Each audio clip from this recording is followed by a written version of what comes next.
बनिहाल के क्रावा, चमलवास और आसपास के इलाकों में जंगल की भीषण आग लगी हुई है। आग से पूरे इलाके में दहशत का माहौल बना हुआ है। रेंज ऑफिसर बनिहाल ख्वाजा रासिक वहीद ने बताया कि इस समय वन विभाग की टीम क्रावा इलाके के कंपार्टमेंट नंबर 42 में मौजूद है। उन्होंने कहा कि आग की शुरुआत कुंदन इलाके से हुई थी, जिसे स्थानीय लोगों की मदद से बुझाने का काम किया गया। ख्वाजा रासिक वहीद के अनुसार दोपहर 12 बजे के करीब कंपार्टमेंट नंबर 53 के पास लगी आग को फायर ब्रिगेड की मदद से काबू में कर लिया गया था। इसके बाद क्रावा इलाके के कंपार्टमेंट नंबर 42 में भी आग लगी, जिसे कल रात 11 बजे तक पूरी तरह कंट्रोल कर लिया गया था।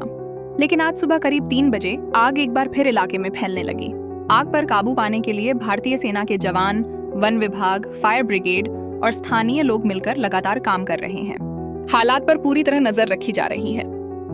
ये क्रावा का एरिया पड़ता है, तो इसमें बेसिकली कल हमें जो आग लगी थी वो खड़ी से हमें शुरू हो गई कुंडन से। वहाँ पर 6 बजे तक हमने पूरा आग लोगों की, वहाँ जो लोकल्स थे वो बढ़ चढ़कर उन्होंने हिस्सा लिया, तो वो आग को हमने 6 बजे कंट्रोल कर लिया।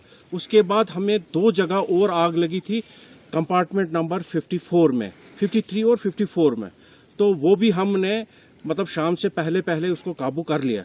उसके बाद रात को कोई शर पसंद अनासिर चला गया और उसने फिर से आग लगाई, जिसकी वजह से फिर हमें फायर सर्विस की मदद लेनी पड़ी और फायर सर्विस वहां पर पहुंचकर तो हमने 12 बजे के करीब ये जो कंपार्टमेंट 54 था उसको 53 था उसको हमने काबू कर लिया। तो उसके तनाजुर में साथ में ही कंपार्टमेंट ये जो 42 है इसमें आग लगी थी क्रावा में कल। तो कल रात के 11 बजे तक हमने इसको पूरा काबू कर लिया। फिर किसी स्टम्प में आग, मतलब ये जो आग होती है वहां से फिर आग भड़क उठी, जिसकी वजह से सुबह 3 बजे फिर आग यहाँ नमूदार हो गई और 4 बजे के करीब हम पूरी पार्टी लेकर यहाँ पर पहुंच गए और 4 बजे से हमने रेस्क्यू ऑपरेशन यहाँ पर शुरू कर लिया। तो सर आर्मी का कितना सपोर्ट रहा आपको इसमें? यहाँ आर्मी का सपोर्ट हमें एक जगह पर रहा, पर जहां पर उनकी मतलब वो टेरिटरी है, जहां पर उनके वो बैंकर्स है, वहां पर उनने हमारी मदद की। उसमें सोशल फॉरेस्ट्री के लड़के भी थे और जंगलात तो है ही है, तो उन्होंने बड़ी मदद की वहां पर, उसको आग बुझाने में उन्होंने बड़ी मदद की। तो फिर यहाँ पर जो इस वक्त हम खड़े हैं, यहाँ पर भी हमने आग को काबू कर लिया है। 95-90% तो आग को काबू पा लिया गया है।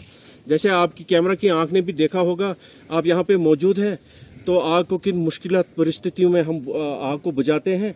तो बाकी ये इस वक्त 90% क्रावा वाला जो फॉरेस्ट है इसमें आग को हमने काबू पा लिया है। इसमें हमारे जो क्या नाम है, ये जंगलात के मुलाजमिन हैं अपनी जान जोखिम में डालकर, बहुत सारे बच्चों के जूते जल गए हैं, कुछ हमारे एम्प्लॉयज जख्मी हो गए हैं।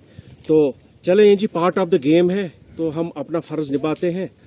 तो बेसिकली लोगों में ये जागरूकता होनी चाहिए कि ये शरपसंद लोग जो आग को खेल समझते हैं, ये खेल नहीं है, बल्कि इसमें लाखों की प्रॉपर्टी का नुकसान हो जाता है। मैं लोगों से यही मेरा इल्तिमास है, मेरी यही दरख्वास्त है कि अपनी इस प्रॉपर्टी को आग की नज़र ना करें, क्योंकि इसी से ऑक्सीजन बनता है और इसी की वजह से जो हमारे पेड़, सूखे वाले पेड़ हैं, इसमें हम टिम्बर वैल्यू जिसका होता है उसको टिम्बर बनाकर यही लोगों को दे देते हैं।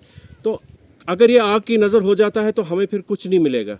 मेरी लोगों से इल्तिमास है और मैं उन शरपसंद अनासिरों को हम लगे हुए हैं कि जिसने ये आग लगाई होगी उसके खिलाफ हम सख्त से सख्त कानूनी कार्रवाई करेंगे और हो सके तो हम उनके खिलाफ पब्लिक सेफ्टी एक्ट तक लगा देंगे।